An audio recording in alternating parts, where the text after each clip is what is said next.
بسم اللہ الرحمن الرحیم۔ حضرت امام شافعی رحمۃ اللہ علیہ کے زمانہ میں ایک شخص کے ہاں اولاد نہ ہوتی تھی۔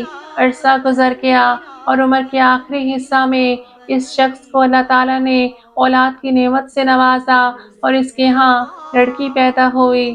فرط سرور میں یہ قسم کھا بیٹھا کہ میں اس کے جہیز میں دونوں جہاں کی دولت لٹا دوں گا۔ کہنے کو تو کہہ دیا، مگر جب شادی کا وقت قریب آیا تو نہایت فکر پیدا ہوئی، کیونکہ اس وقت تک وہ شخص اور اس کی بیوی کافی بوڑھے ہو چکے تھے۔ اب دن رات سوچ و بچار میں ڈوبا تھا کہ میں کیا اور میری ہستی کیا، دونوں جہاں کی دولت میں کس طرح اپنی لڑکی کو دے سکتا ہوں۔ ایسی پریشانی میں ہر ایک عالم کی خدمت میں حاضر ہوا کہ میں کیا کروں اور کس طرح اپنی قسم سے بری ہو سکتا ہوں، لیکن کہیں سے جواب نہ ملا۔ جب امام شافعی رحمۃ اللہ علیہ کی خدمت میں حاضر ہوا تو آپ نے سن کر فرمایا کہ تیری قسم کا نہایت سہل علاج ہے۔